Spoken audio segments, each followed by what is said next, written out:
Pak? Oke, kita baca bersama-sama 2 Tawarik 7 ayat 14. 2, 3.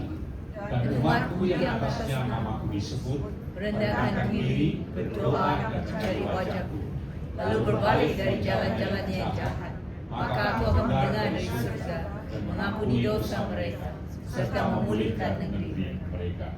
Amen. Saudaraku, dalam 2 Tawarik pasal yang ke-7 sini tentang bahwa umatku yang merendahkan diri, berdoa dan mencari wajahku, dan kemudian bertobat, maka aku akan memulihkan negeri mereka. Lalu tema kita bulan ini adalah tentang memulihkan negeri, tentang satu pemulihan. Nah, saya akan cuma mengajar pada satu topik yang sangat penting tentang bagaimana kita bisa melihat pemulihan ini. Itu lagi kita baca satu topik tentang Matius pasal yang ke-6. Kita baca ayat yang ke Matius pasal 6 ayat yang ke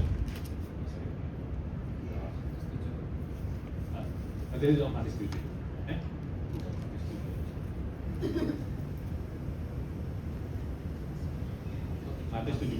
Matius 17 ayat 14 sampai 21. Pagi ini saya ingin berbicara itu tentang puasa dalam berdoa dan berpuasa.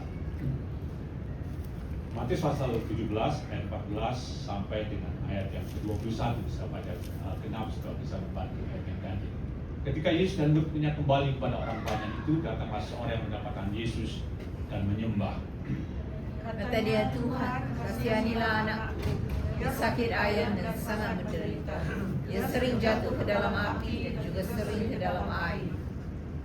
Aku sudah membawanya kepada murid-muridmu, tetapi mereka tidak dapat menyembuhkannya. Maka kata Yesus, hai kamu angkatan yang tidak percaya dan yang sesat, berapa lama lagi aku harus tinggal di antara kamu? Berapa lama lagi aku harus sabar terhadap kamu? Bawalah anak itu kemari. Dengan keras Yesus menegur dia, lalu keluarlah setan itu daripadanya, dan anak itu pun sembuh seketika itu juga. Kemudian murid-murid Yesus datang ketika mereka sendirian dengan dia. Bertanyalah mereka, mengapa kami tidak dapat mengusir setan itu? Ia berkata kepada mereka, karena kamu kurang percaya. Sebab aku berkata kepadamu, sesungguhnya sekiranya kamu punya iman sebesar biji sawi saja, kamu dapat berkata kepada gunung ini, pindah dari tempat ini ke sana, maka gunung ini akan pindah, dan takkan ada yang mustahil bagimu. Jenis ini tidak dapat diusir kecuali dengan berdoa dan puasa. Amen. Nah, sebenarnya di sini ayat yang ke-21 dikata jenis ini tidak dapat diusir kecuali dengan berdoa dan berpuasa.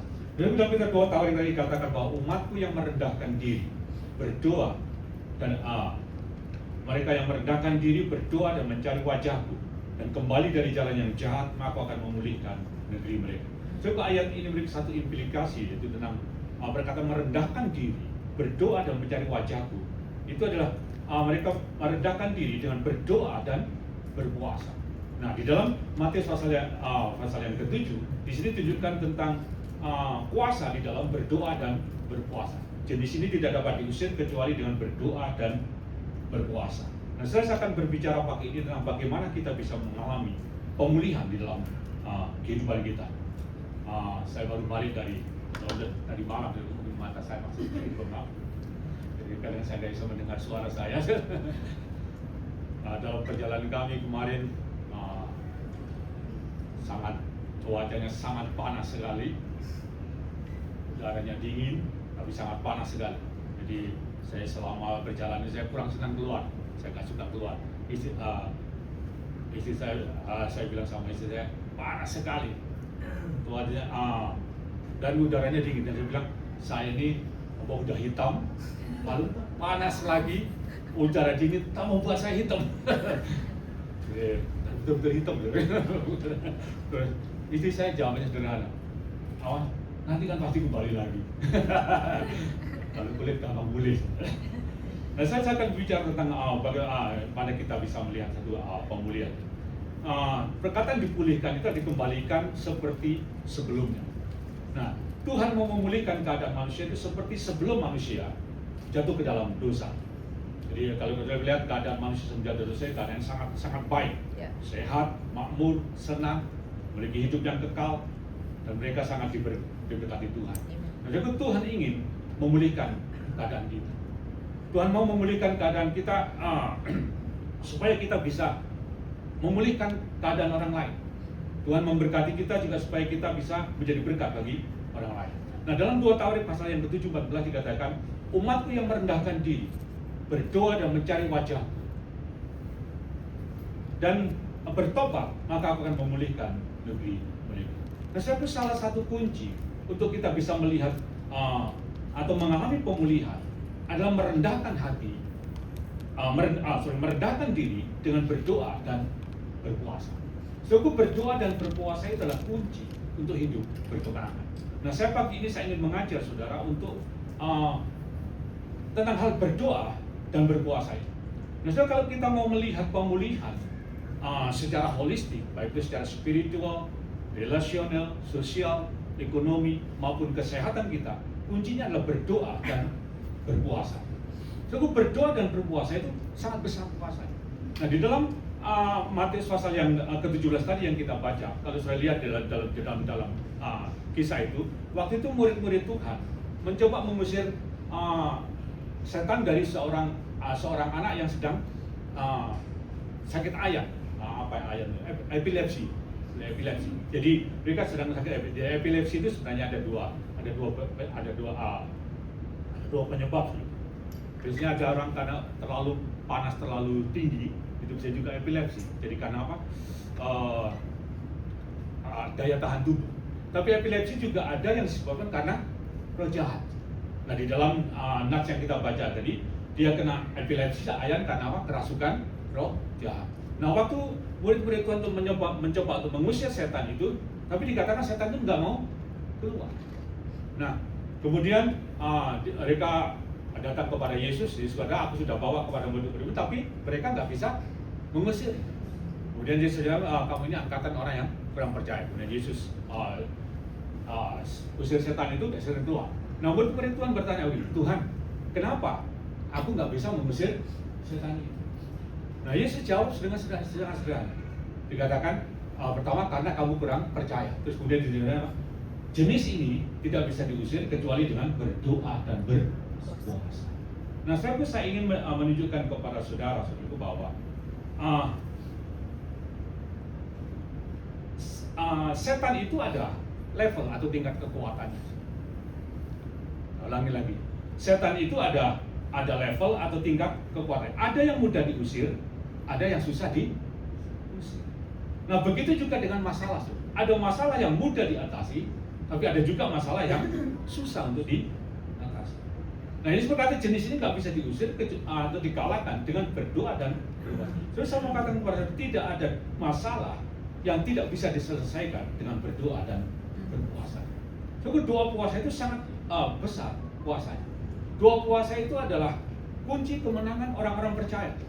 Nah, banyak orang yang mengabaikan tentang hal ini. Saya ingin mengajarkan dengan pelan-pelan untuk mencoba sampai mengerti tentang hal berpuasa.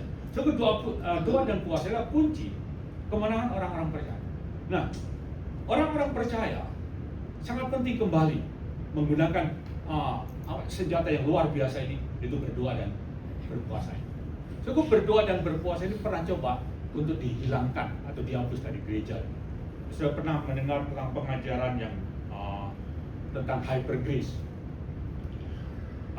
Pengajaran hyper grace pernah mengajarkan begini, orang percaya nggak perlu berpuasa. Sudah pernah mendengar itu. Jadi orang-orang percaya nggak perlu, orang Kristen nggak perlu berpuasa. Karena apa? Yesus sudah menyelesaikan semuanya. Yesus sudah selesaikan semuanya, jadi kita nggak perlu nggak perlu berpuasa. Nah, saya ingin jelaskan kepada saudara di dalam hyper grace dia mengajar begini, orang percaya nggak perlu puasa karena Yesus sudah selesaikan. Dan mereka berkata begini, kalau kita berpuasa itu kita legalism, jadi kita seperti melakukan hukum Taurat. Nah, saya ingin jelaskan tentang hukum Taurat. Hukum Taurat itu ada beberapa macam. Hukum Taurat itu ada di dalam kitab Musa, dalam kitab Kejadian sampai kitab Ulangan ya. Jadi kita Ulangan itu itu yang disebut dengan kitab Musa atau kitab Taurat. Dalam kitab Taurat itu ada hukum yang namanya moral law. Moral law itu seperti 10 perintah Tuhan, itu moral law. Tapi juga ada yang namanya hukum tata negara. Dalam kitab Musa itu tentang hukum tata negara, seperti contohnya kalau orang peraturan tentang batas tanah itu hukum tata negara untuk orang Israel. Dan juga di dalam Taurat itu juga namanya ada hukum social law, seperti contohnya bagaimana perlakuan kita terhadap budak. Orang ini kan diatur perlakuan tentang budak, terus kemudian tentang perlakuan kita terhadap orang yang hamil, tidak boleh mukul orang yang sedang hamil. Jadi itu semua social law untuk di Israel. Dan juga ada yang namanya ritual atau tata cara agama seperti korban. Nah, yang Yesus selesaikan, yang Yesus genapi, atau dengan bahasa yang Yesus batalkan, itu adalah ritual agama. Tapi hukum tata negara sosial itu untuk orang Yahudi tetap berlaku bagi mereka. Nah, hukum moral itu tidak dihapus. Nah, yang Yesus genapi itu hanya ritual agama, seperti korban, tidak boleh potong mengenai korban atau mengenai Paskah, itu semua Yesus genapi waktu Yesus mati di atas Kalvari.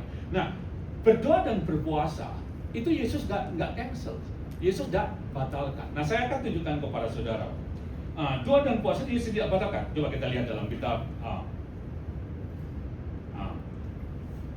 Ya, jadi doa dan puasa Yesus bilang, apakah orang-orang percaya perlu berpuasa? Nah, dalam Matius pasal 19 tadi,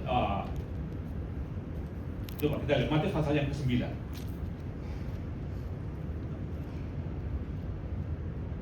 Ayat 14 sampai 17. Jadi Yesus tidak batalkan tentang doa dan puasa. Coba kita lihat Matius pasal 9 ayat 14 sampai 17. Kemudian datanglah murid-murid Yohanes kepada Yesus dan berkata, mengapa kami dan orang-orang Farisi berpuasa tetapi murid-muridmu tidak? Jawab Yesus kepada mereka, dapatkah sahabat-sahabat mempelai laki-laki berduka cita selama mempelai itu bersama mereka? Tapi waktunya akan datang mempelai itu diambil dari mereka, dan pada waktu itulah mereka akan berpuasa. Tidak seorang pun menambahkan secari kain yang belum susut pada baju yang tua, karena jika demikian kain penambal itu akan mencabik baju itu, lalu makin besarlah koyaknya. Begitu pula anggur yang baru tidak diisikan ke dalam kantong kulit yang tua. Karena jika demikian kantong itu akan koyak sehingga anggur itu terbuang dan kantong itu pun hancur. Tapi anggur yang baru disimpan orang dalam kantong yang baru pula, dan dengan demikian terpeliharalah kedua-duanya. Nah, sudah lihat ayat yang 15 dikatakan demikian. Ayat yang 15. Jadi kepada mereka, dapatkah sahabat mempelai laki-laki berduka cita selama mempelai itu bersama mereka? Tapi waktunya akan datang mempelai diambil dari mereka, dan pada waktu itulah mereka akan berpuasa. Mempelai ini itu dia menunjukkan tentang apa? Yesus. Jadi berbicara tentang dirinya. Jadi pada kalau waktu Yesus masih ada di bumi, masih bersama-sama mereka nggak perlu berpuasa. Allah ada di antara mereka. Segala sesuatu diselesaikan oleh Yesus. Nggak ada makan. Waktu ada 5.000 orang mereka sudah makan, Yesus buat mujizat. Jadi waktu Yesus ada mereka mau berpuasa, tapi waktu mempelai itu diambil daripadanya. Waktu Yesus pergi, Allah nggak lagi secara fisik ada di bersama mereka dan perlu berdoa dan berpuasa. Dan dia memberikan satu ilustrasi tentang nggak mungkin orang menaruh anggur yang baru di kantong kulit yang lama, karena itu akan robek. Dan juga dikatakan di situ menambahkan kain yang baru di kain yang lama, itu akan robek. Nah, ini berbicara tentang kesiapan sebelum Yesus mati dan bangkit dari antara orang mati, orang menjadi kalau manusia belum menjadi ciptaan yang baru, motivasi mereka dalam berpuasa itu akan keliru. Tapi kalau mereka sudah lahir baru, mereka akan punya motivasi yang benar dalam berdoa dan berpuasa, akan siap untuk berdoa dan berpuasa. Jadi saya jelaskan saya ingin sampaikan kepada saudara bahwa Yesus tidak pernah cancel doa dan puasa. Dan pada waktu mempelai itu pergi, mereka akan berdoa dan berpuasa. Sebab orang-orang percaya kalau saudara bahwa Yesus nggak pernah cancel, orang-orang percaya mula-mula itu berpuasa. Nah, saya tunjukkan, beda lagi Kisah Rasul pasal 13 ayat 1 sampai ke 3. Kisah Rasul pasal 13 ayat 1 sampai dengan ayat yang ketiga. Mungkin saudara bisa mengerti untuk saya mendasari saudara bahwa pentingnya kita berdoa dan berpuasa. Pada waktu dalam jemaat di Antioquia ada beberapa nabi dan pengajar, yaitu Barnabas dan Simon yang disebut Niger, dan Lukius orang Kirene, dan Manahem yang diasuh bersama dengan Raja wilayah Herodes dan Saulus. Pada suatu hari ketika mereka beribadah kepada Tuhan berpuasa, berkatalah Roh Kudus, khususkanlah Barnabas dan Saulus untuk tugas yang telah kutentukan bagi mereka.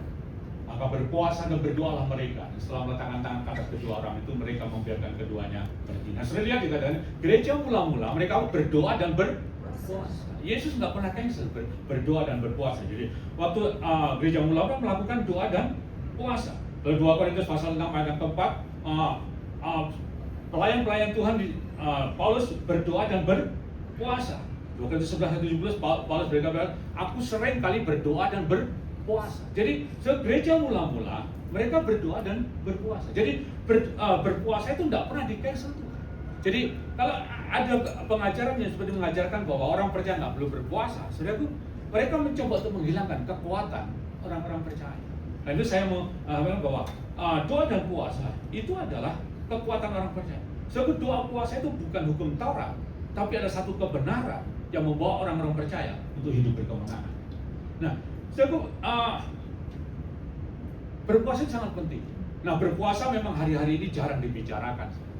Puasa memang puasa itu topik yang kurang menarik.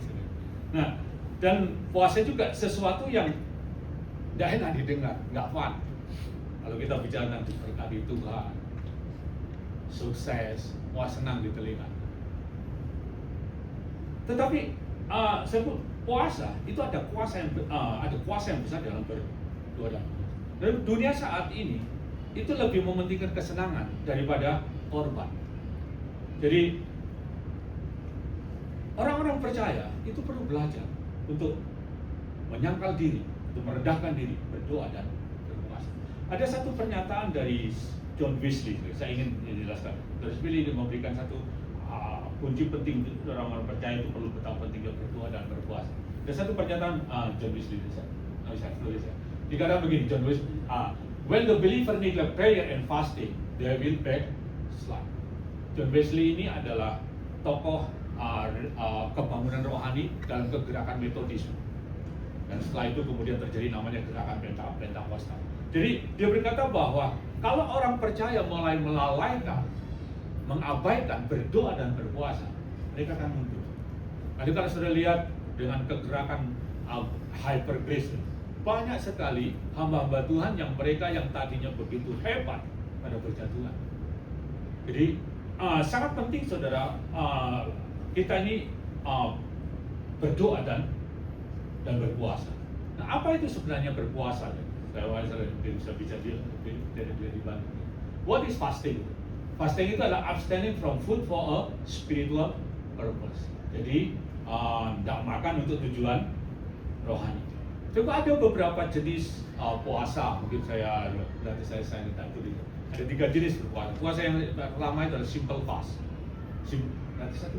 Saya nggak bisa. Mungkin dengan cepat saja. Yang pertama simple fast. Simple fast itu seperti kita puasa. Ada orang tanya, gimana sih Pak caranya berpuasa? Ada tiga cara yang disebut dengan yang pertama simple fast. Simple fast itu puasa nggak makan, nggak minum dalam kurun waktu yang mungkin tidak lama, seperti lebih daripada 12 jam atau mungkin 2/3 hari. Itu simple fast. Jadi puasa yang gampang, puasa yang mudah, nggak makan, nggak minum.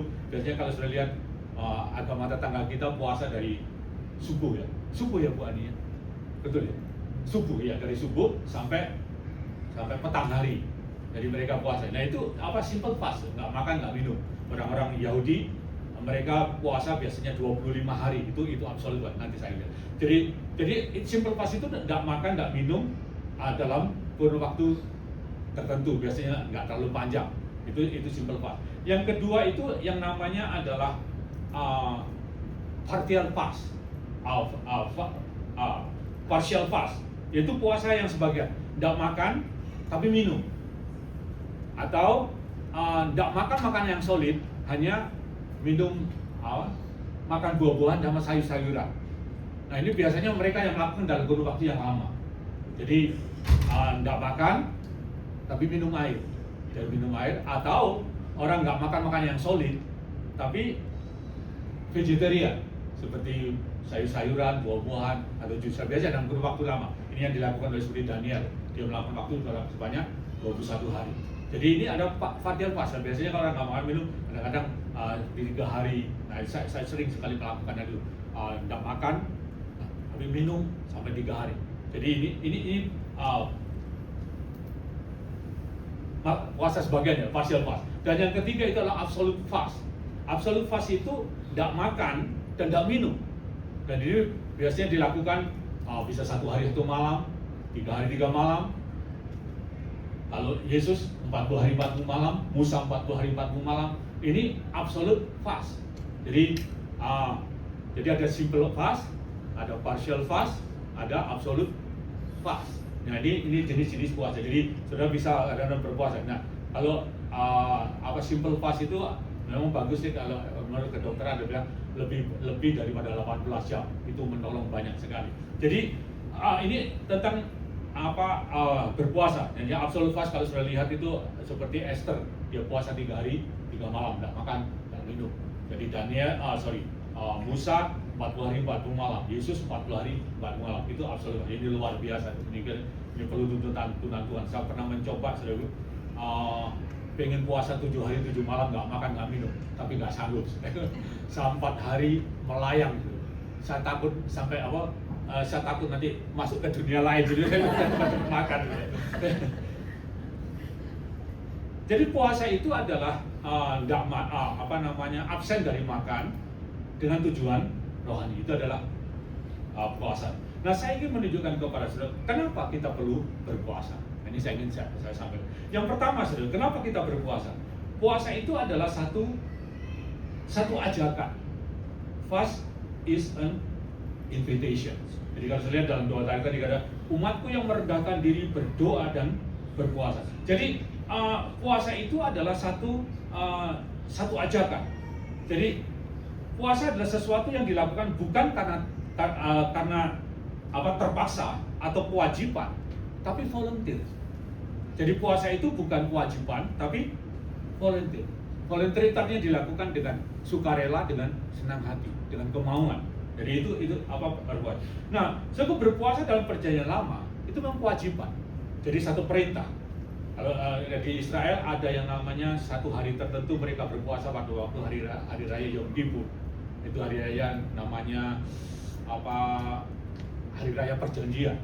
Jadi mereka berpuasa selama 1 hari 1 malam atau 25 jam. Jadi mereka berpuasa nggak makan, nggak minum 25 jam. Saya ingat dengan koneksi dengan mulut saya. Nah, jadi dalam perjanjian lama puasa itu perintah, puasa itu kewajiban. Tentu mereka harus melakukan berdoa. Tapi dalam perjanjian baru, puasa itu bukan kewajiban, tapi ajakan. Jadi perjanjian lama itu melakukan perintah Tuhan, melakukan hukum Tuhan itu adalah perintah. Tapi perjanjian baru kita melakukan hukum Tuhan itu bukan perintah, tapi itu adalah satu kita ini bukan kalau saya bilang itu kita ini bertindak atas firman Tuhan. Jadi kalau saya memberikan satu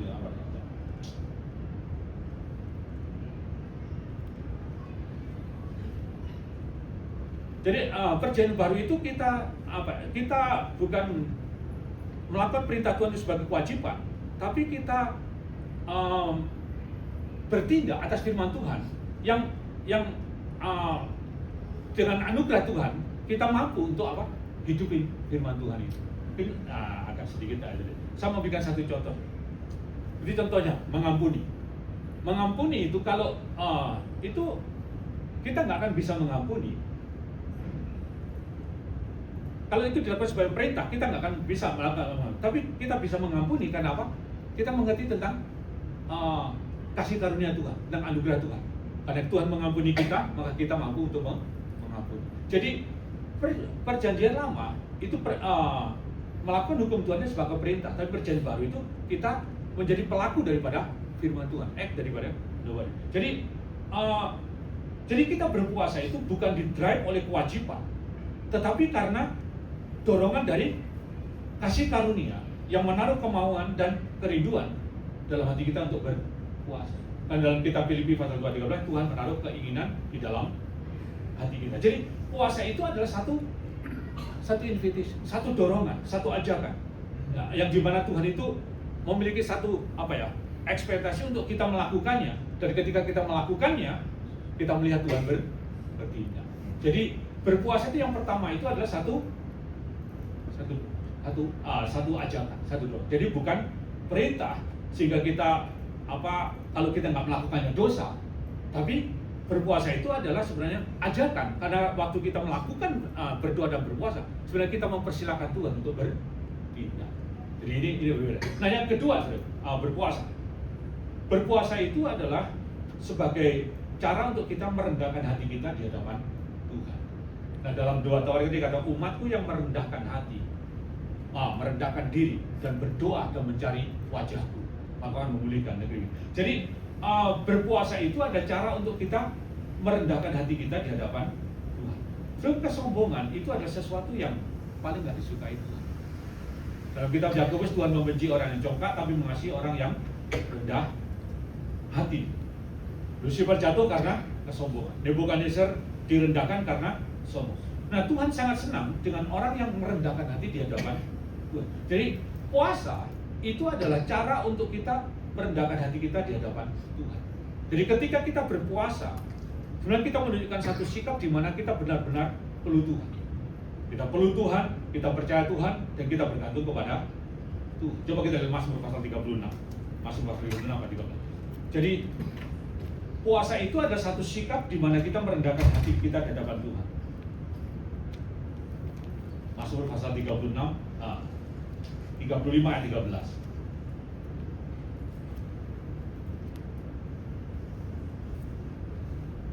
Tetapi aku ketika mereka sakit, aku memakai pakaian kabung, aku menyiksa diriku dengan berpuasa, dan doaku kembali timbul dalam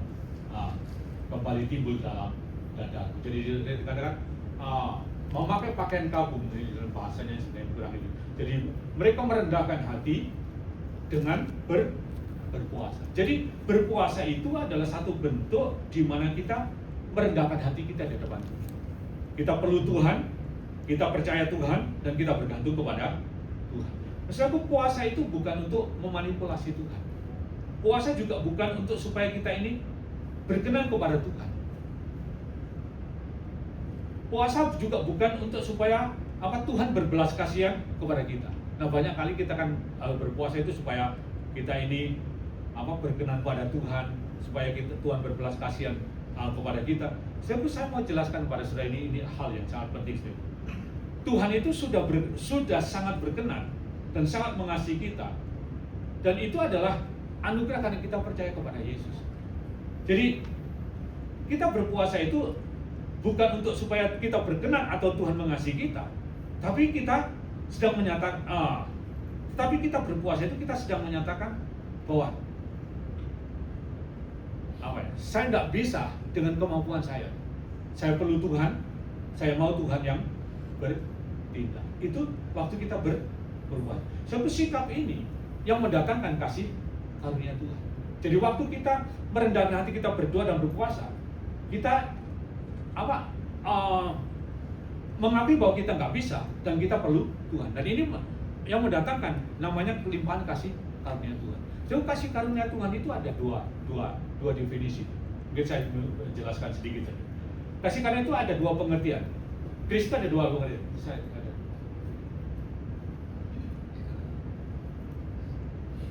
Ya. Jadi grace itu ada definisi yang pertama. Grace itu adalah God unmerited love, God unfavored. Jadi kasih yang sebenarnya tidak layak untuk kita terima, atau perkenanan yang sebenarnya bukan karena hasil daripada usaha kita. Itu grace. Diselamatkan itu grace. Terus kita dikasih Tuhan, kasih sayang Tuhan itu grace. Tuhan mengasihi kita itu grace. Nah, tapi ada grace yang definisi yang grace yang kedua itu adalah God's ability. Jadi kemampuan Tuhan. Dalam kitab 1 Korintus pasal 15 ayat 10, coba kita lihat. Itu pernyataan Paulus tentang kasih karunia Tuhan. Jadi anugerah itu adalah kemampuan Tuhan. 1 Korintus pasal 15 ayat 10, kita lihat. Di sini Paulus menjelaskan. Jadi anugerah itu ada bicara tentang kemampuan Tuhan, kuasa Tuhan. Itu adalah anugerah. Tetapi karena kasih karunia Allah aku adalah sebagaimana aku ada sekarang, dan kasih karunia yang dianugerahkan kepadaku itu tidak sia-sia. Sebaliknya aku telah bekerja lebih keras daripada mereka semua, tapi bukannya aku, mereka, kasih karunia Allah yang menyertai aku. Jadi kasih karunia di sini adalah God's ability. Jadi ada anugerah itu yang karena sesuatu yang kita tidak pantas terima, kita terima. Itu adalah anugerah. Jadi keselamatan itu anugerah. Tapi anugerah itu adalah yang kedua, itu adalah kemampuan Tuhan. Dan ketika kita berdoa dan berpuasa, kita menerima kelimpahan kasih karunia Tuhan, yaitu impartasi kuasa Tuhan atau pelimpahan kuasa Allah. Jadi waktu kita berpuasa, itu mendatangkan kasih karunia Allah, mendatangkan kuasa Allah untuk bekerja bagi kita. Nah, saya memberikan satu contoh Esther. Waktu dia berpuasa 3 hari 3 malam, kuasa Tuhan dinyatakan.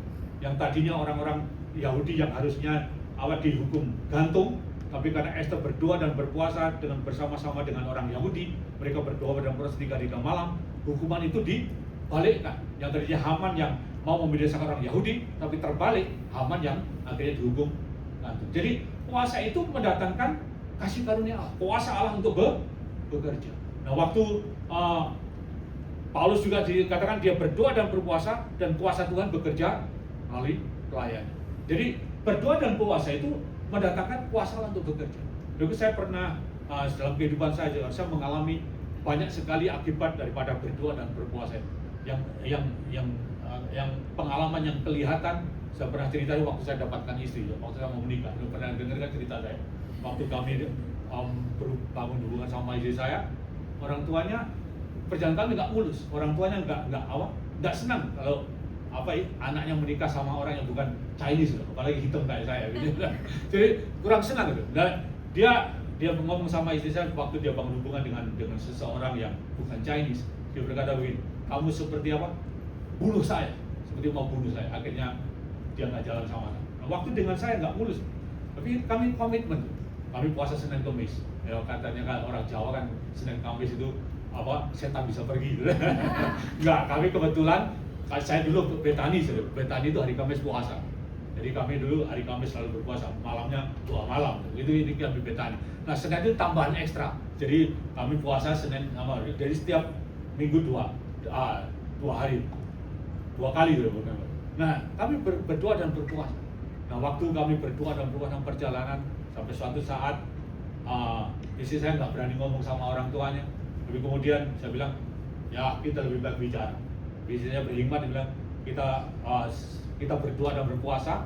Kemudian dia bicara, ditempatkan pas hari Chinese New Year, karena Chinese New Year nggak boleh marah. Jadi Chinese New Year disampaikan, kamu hubungan sama orang Indonesia kulitnya hitam. Waktu disampaikan, orang tuanya, ya kalau itu memang dari Tuhan ya sudah, kalian jalan. Saya tuh doa puasa itu ada kuasa yang luar biasa. Dan yang kedua, waktu saya bangun gereja di Gili, waktu kami bangun gereja yang cukup lumayan besar, yang bisa menampung sekitar 1.200-an orang. Cuma waktu itu sekitar 200 sampai 300 orang saja. Waktu kami bangun gereja yang besar, ada kecemburuan sosial. Jadi gereja Katolik di Gili sana ada mayoritas adalah Katolik. Jadi waktu kami bangun gereja yang cukup besar, mereka berkata, gimana gereja ini bisa lebih besar daripada katedral yang ada di Gili. Jadi mereka mengalami satu kecemburuan sosial. Akhirnya mereka demo sampai ke pemerintah daerah waktu itu untuk supaya minta gereja itu dibongkar. Dan betul PU itu sudah masuk ke PU untuk gereja yang kami bangun disuruh bongkar. Waktu saya dengar ada orang berkata pada saya, Pak, gerejanya Pak yang di Dili yang waktu di Pantai Tapan, sekarang dekat sekali dengan embassy Amerika yang ada di Dili. Itu mereka bilang, Pak, gereja itu diperintah untuk dibongkar. Waktu saya dengar saudara itu, saya serukan kepada jemaat. Kita ada kita dengar bahwa gereja kita ini diperintahkan oleh pemerintah untuk dibongkar. Jadi kami serukan untuk berdoa dan berpuasa. Kami serentak dengan jemaat waktu itu berdoa dan berpuasa. Waktu kami berdoa dan berpuasa, beberapa hari kemudian pemerintah daerah Ibu Bupati itu kasih surat kepada saya. Dia kasih undangan untuk supaya saya bertemu dengan pemimpin tertinggi dari Katolik di Timur Timur. Jadi kami bertiga ketemu segitiga gitu. Saya pemimpin daerah dengan pemimpin Katolik Timur Timur. Kami bertiga bertemu dan waktu kami berbicara saya jelaskan keadaannya. Dan kemudian pemimpin Katolik itu berkata begini, kalau begitu Bapak, gereja Bapak tetap begini. Akhirnya Bupati sudah, yang tadinya kami belum ada IMB, kami sedang dalam pengurusan. Karena biasanya kalau gereja di daerah itu kan jalan dulu, bangun dulu, baru ngurus izin dulu. Kalau di gereja-gereja di sana di Timur-Timur nggak ada yang ada izin dulu. Mereka bangun-bangun begitu saja. Tapi kami sambil jalan. Jadi waktu habis itu Bupati berkata, setelah pemimpin Katolik berkata, kalau gitu gereja Bapak tetap berdiri. Bupati langsung keluarkan seluruh IMB dan gereja tetap berdiri. Jadi saya mau katakan bahwa ada kuasa yang besar dalam berdoa dan berpuasa. Jadi doa dan puasa itu mendatangkan kasih karunia Tuhan. Jadi yang pertama kenapa kita berpuasa? Berpuasa itu adalah karena satu ajakan, satu dorongan. Yang kedua, berdoa puasa itu adalah sebagai satu bentuk kita merendahkan hati kita di hadapan Tuhan. Yang ketiga, fast is restrain our body. Jadi berpuasa itu adalah untuk melatih tubuh kita. Coba dalam Matius pasal 16 ayat 24. Nah, ini yang saya banyak bicarakan dalam bulan yang lalu. Matius pasal 16 ayat 24. Lalu Yesus berkata kepada murid-muridnya, setiap orang yang mengikut aku ya menyangkal dirinya, memikul salibnya dan mengikut aku. Jadi berpuasa itu ada salah satu cara untuk kita menyangkal diri. Jadi kita ini adalah manusia roh yang tinggal di dalam tubuh daging. Kita nggak boleh dikontrol oleh daging kita. Sebaliknya, roh kita yang harus mengkontrol kita.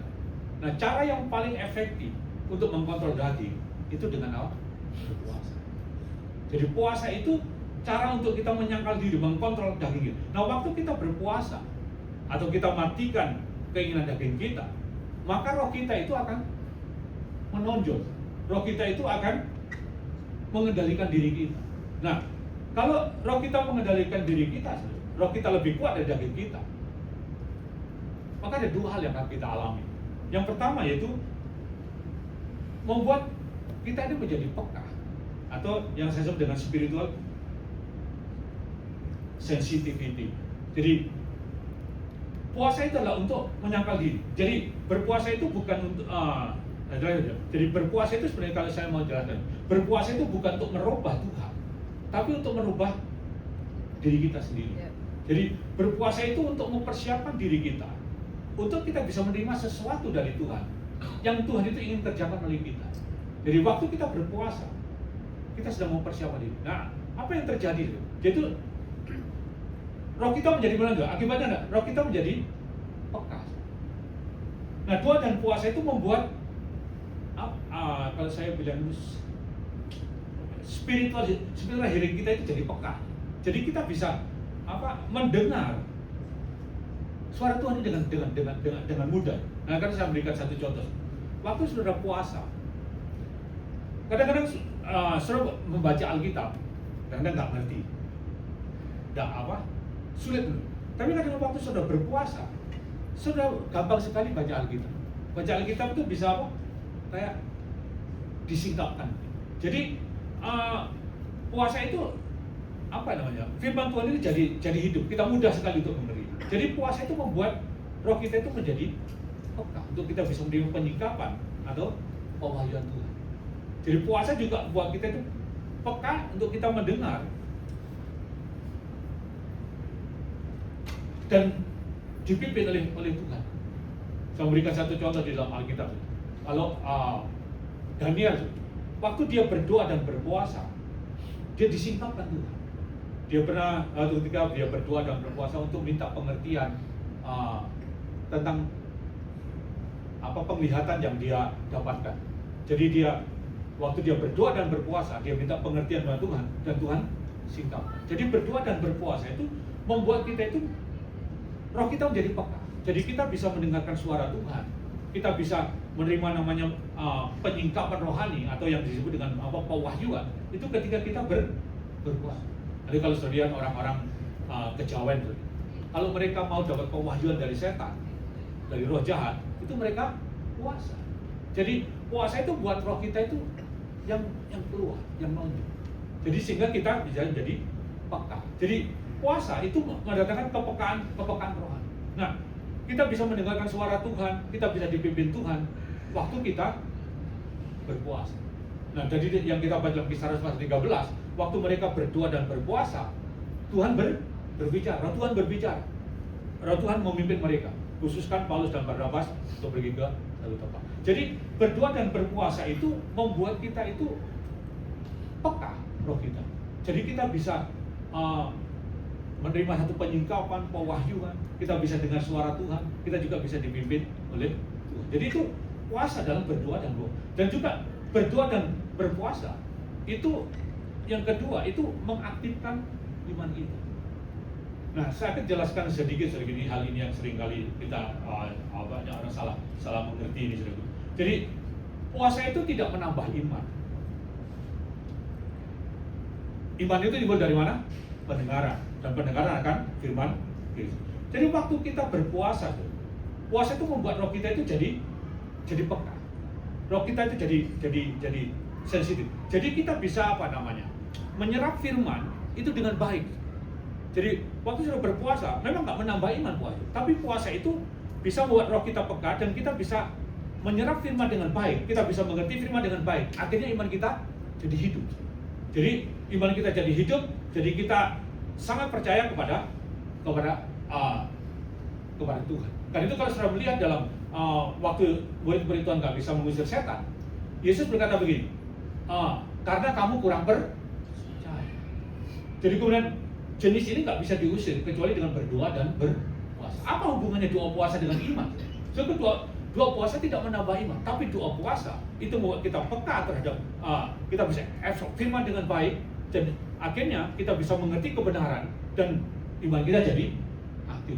Nah, ketika iman kita aktif, iman kita hidup, itu luar biasa. Kita tahu bahwa segala kasih karunia Tuhan itu aksesnya itu adalah iman kita. Jadi saudara bisa akses kasih karunia Tuhan, saudara bisa mengalami kelimpahan kasih karunia Tuhan, menerima impartasi kuasa Tuhan. Itu semua karena apa? Iman kita. Dalam kitab Roma pasal 5 coba saya tunjukkan bahwa iman itu luar biasa, saudara. Itu akses kasih karunia Tuhan. Roma pasal 5 ayat yang kedua.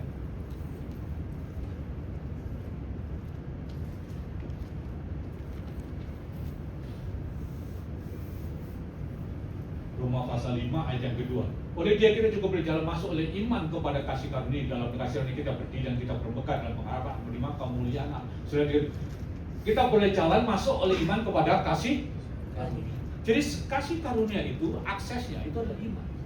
Jadi kalau saudara memiliki iman saudara aktif, iman saudara muncul, itu kasih karunia Tuhan dilimpahkan. Nah, kalau saya lihat waktu Yosafat, ketika dia berdoa dan berpuasa mencari wajah Tuhan, lalu kemudian ada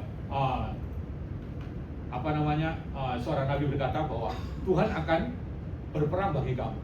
Kemudian Yosafat berkata, percayalah kepada Tuhan, maka kamu akan teguh. Percayalah kepada nabi-nabinya, maka kamu akan berhasil.